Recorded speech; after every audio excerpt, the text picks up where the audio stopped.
یہ وہی خطبہ ہے جو سعودی عربیہ کے مسجدوں میں 10 دسمبر کو دیا گیا۔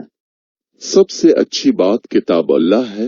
اور سب سے اچھا طریقہ محمد صلی اللہ علیہ وسلم کا طریقہ ہے، اور سب سے بری بات دے میں نئی چیز یعنی بدعت پیدا کرنا ہے، اور سبھی بدعت گمراہی ہے، اور گمراہی کا ٹھکانہ جہنم ہے۔ اے اللہ کے بندو، اللہ تعالیٰ کی طرف دعوت دینا اور لوگوں کو اللہ کی طرف بلانا اس امت کا شرف اور اس امت کی زینت ہے، اور وہ صرف ایک اللہ کی عبادت اور لوگوں کو شرک سے بچنے کی دعوت دینا ہے، اور وہ دعوت اللہ کے نبی محمد صلی اللہ علیہ وسلم کی اتباع کی دعوت دینا ہے، اور وہ اللہ کے دین میں نئے نئے طریقہ ایجاد کرنے یعنی بدعتوں سے بچنے کی دعوت دینا ہے۔ اللہ تعالیٰ فرماتے ہیں، اس سے بہتر بات کس کی ہو سکتی ہے جو اللہ تعالیٰ کی طرف لوگوں کو بلائے اور نیک اعمال کرے اور یہ کہے کہ میں مسلمانوں میں سے ہوں۔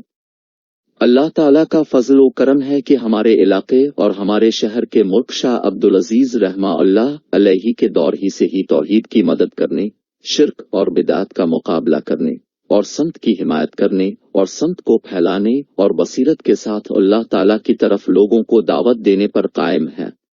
اے اللہ کے بندو، ہمارے زمانے میں جس چیز نے لوگوں کو تکلیف دی ہے وہ ہے اختلاف اور گروہوں اور فرقوں کی کثرت، جو دعویٰ کرتے ہیں کہ وہ راہ راست پر ہیں اور دعوت و اصلاح کا دعویٰ کرتے ہیں، اور وہ ان کے دامے اس کے خلاف ہیں کیونکہ وہ خود صحیح راستے پر نہیں۔ اور ان جماعتوں میں سے ایک جماعت تبلیغ ہے۔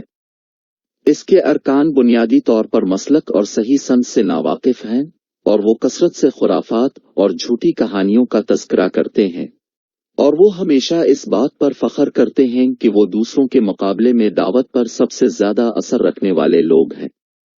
اس گروہ کی ابتدا ہندوستان میں ہوئی، پھر اس کے کچھ ارکان ہمارے ملک میں آ کر ہم سے اپنی دعوت پر عمل کرنے کی اجازت مانگتے رہے۔ اس زمانے کی مملکت کے مفتی اعظم شیخ محمد بن ابراہیم الشیخ رحمہ اللہ ان کے متعلق فتویٰ جاری کیا جس میں فرمایا، اس گروہ میں کوئی خیر نہیں کیونکہ یہ بدعت اور گمراہی کی انجمن ہے، اور ان کی بعض کتاب پڑھنے پر ہم نے پایا گمراہی اور بدعت، قبروں کی عبادت اور شرک کی دعوت جسے برداشت نہیں کیا جا سکتا۔ پھر ایک مدت کے بعد وہ دوبارہ ہمارے ملک میں واپس آئے اور ہمارے ملک کے علماء کرام ان کے خلاف کھڑے ہوئے، لوگوں کو ان سے خبردار کرنے کے لیے۔ ان میں سے جن کے بارے میں شیخ بن باز رحمہ اللہ نے بات کی اور انہوں نے کہا، معروف ہندوستانی تبلیغی جماعت کے پاس بھیڑیں ہیں اور ان کے پاس کچھ بدعت اور شرک ہے، لہذا ان کے ساتھ نکلنا اور وقت لگانا جائز نہیں ہے، سوائے اس شخص کے جس کے پاس علم ہو جو ان کی غلط باتوں کا انکار کرنے اور انہیں سکھانے کے لیے نکلے، یا کوئی علم اور بصیرت رکھنے والا ان کے ساتھ نکل کر ان کی تردید کرے، نیکی کی طرف رہنمائی اور ان کی تعلیم دے، یہاں تک کہ وہ باطل عقائد کو ترک کر دیں اور اہل السنت والجماعتوں کے عقیدہ کو قبول کرے۔ اس گروہ کے ساتھ نکلنے کے حکم کے بارے میں ان کے ایک اور فتویٰ میں، جس میں انہوں نے کہا رحمہ اللہ، تبلیغی جماعت عقیدہ کے معاملات میں بصیرت نہیں رکھتی، اس لیے ان کے ساتھ نکلنا جائز نہیں، فرجس کوہے کے ساتھ اور جماعتوں کے ساتھ منسلک ہونا پایا جائے تو اسے ترک کرنا واجب ہے، اور سبھی مسلمان اللہ کی کتاب اور اس کے رسول کی سنت کے نزدیک جو کچھ ہے ان سے متفق ہو جائیں، اور جو ان کے خلاف ہو اسے چھوڑ دیا جائے، اور اس سلسلے اخوان، انصار السنہ کسی گروہ کے درمیان اس میں کوئی فرق نہیں ہے۔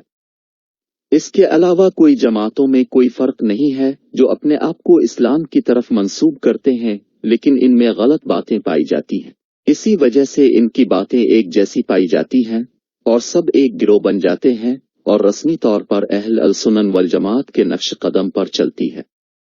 اور شیخ محمد بن عثمان رحمہ اللہ نے کہا، مجھے اپنے ملک سے باہر کے اسلامی ممالک میں ان گروہوں کے رہنماؤں کے بارے میں اطلاع ملی کہ وہ عقیدہ میں انحراف پر ہیں، اور اگر یہ درست ہے تو یہ ضروری ہے ان سے انتباہ کرنا،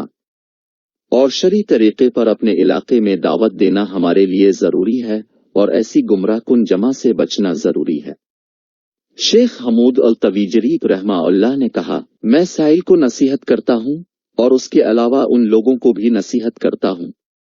جو شرک کی گندگی، غلو اور بدعت اور خرافات کی گندگیوں سے اپنے دین کو سالم رکھنے پر حریص ہیں